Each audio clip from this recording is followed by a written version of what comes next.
You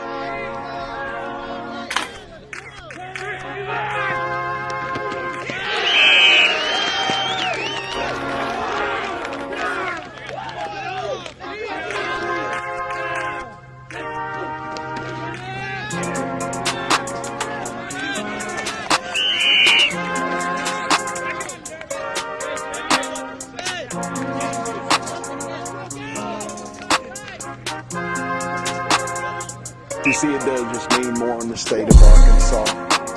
What makes 7A football so special, so much more different than, other places throughout the state? Is it any different heading into 2021? It's the On the Hill Media Day 7A West Special.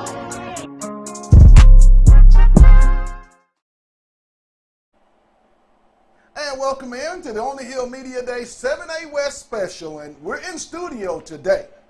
And I'm joined by my co-host, a guy that knows a lot about what we're going to be talking about, the 7A West Football Conference, Anthony Hicks. Anthony, welcome to the show, my man. Thank you for having me, Pat. Thank you for having me. We are about to embark on another year, our third year of watching the 7A West Conference from where we sit in the box. I mean, what are some of the storylines, Anthony, when you look at the conference that you're going to be following yourself this year?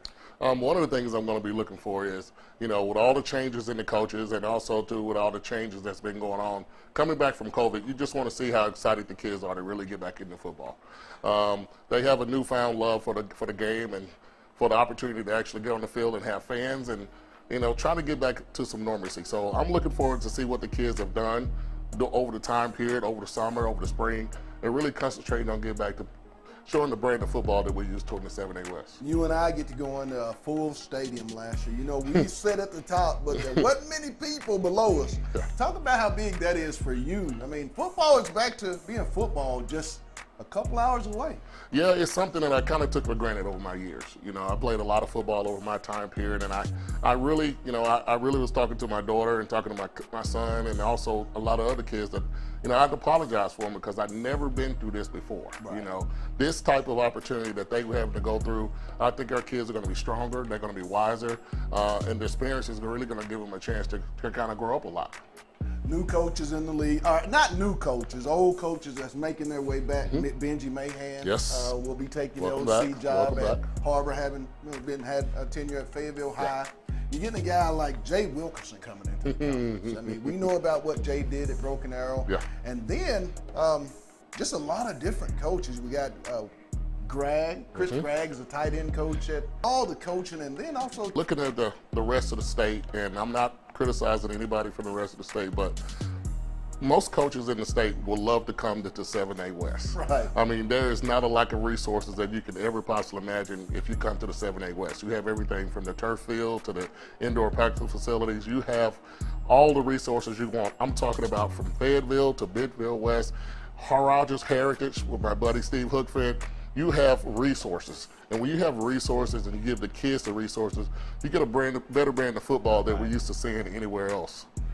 Fayetteville High, whom we get a chance to cover, a very seasoned football team. A lot of seniors, I believe, to the amount of over 40 plus. I mean, when you have that experience, but yet a lot of young kids about by the end of this season. Well, Pat, I mean, I know Fayetteville, and I know Fayetteville like the back of my hand because we're finally starting to see some of the kids that was been in our Pee Wee football program with Steve Conley and the Arkansas Hawks. So one of the kids that I'm kind of looking forward to, and not just Fayetteville, but Springdale, is Caden Spencer.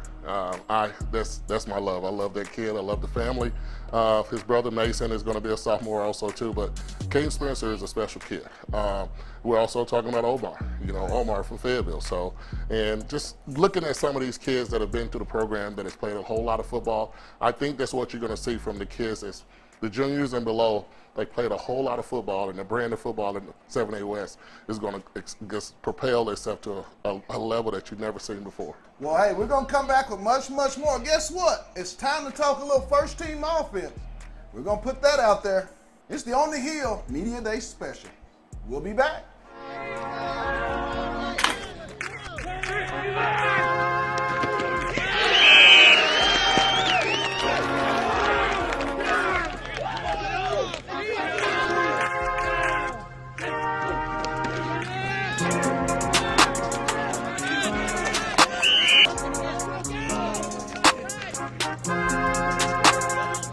see it does just mean more in the state of Arkansas.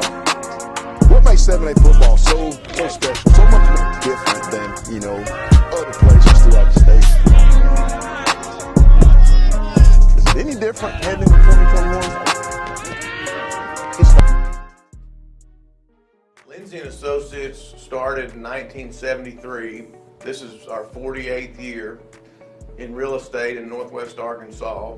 We have 2 locations, one in Fayetteville and one in Rogers.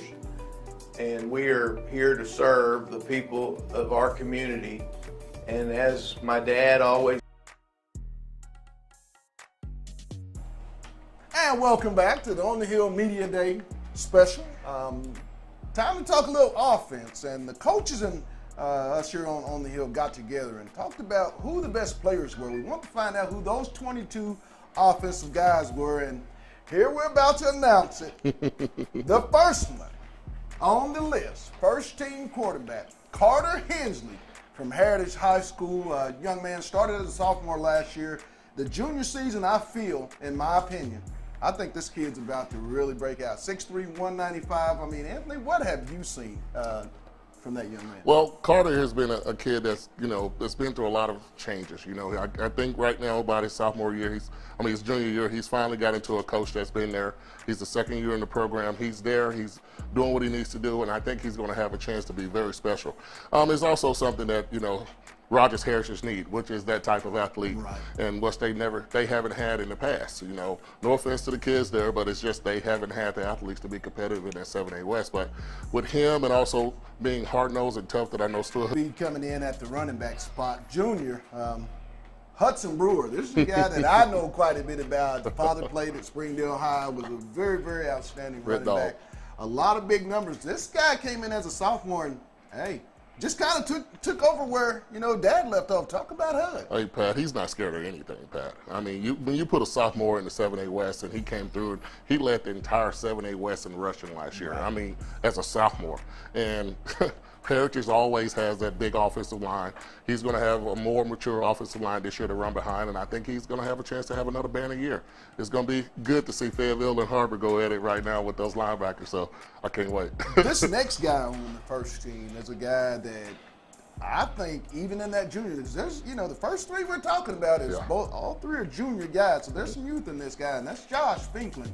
Moved in last year to the Bentonville program, and the impact was felt right off. I mean, he became the big tiger. I mean, talk about that young man and just his ceiling going forward. Consistency, Pat. I mean, that's what he brings to the game for Bentonville. And you know, Bentonville has always been throw it all over the place, and they run when they have to.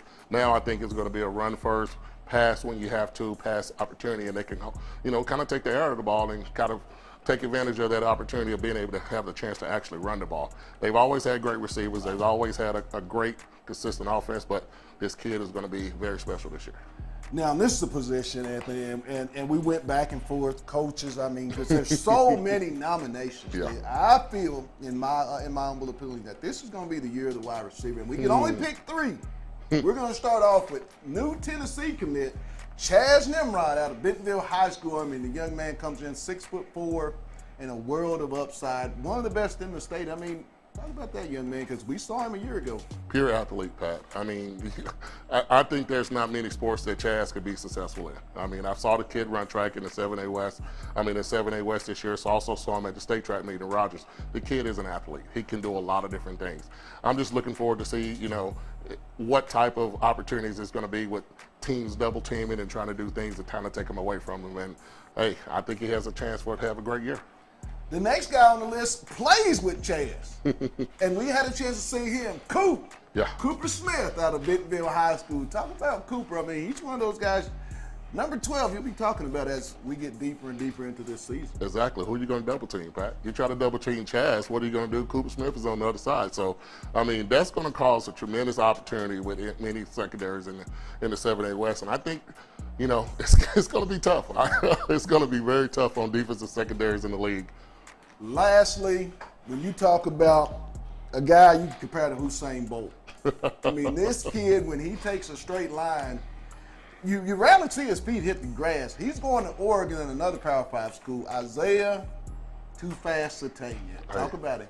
Hey, Pat, we've been watching this kid since he was in 9th grade, since he stepped on the field. I mean, since he stepped into Fayetteville, which has been a blessing, you know. So Isaiah's coming into his senior year. I think he has something to prove, Pat.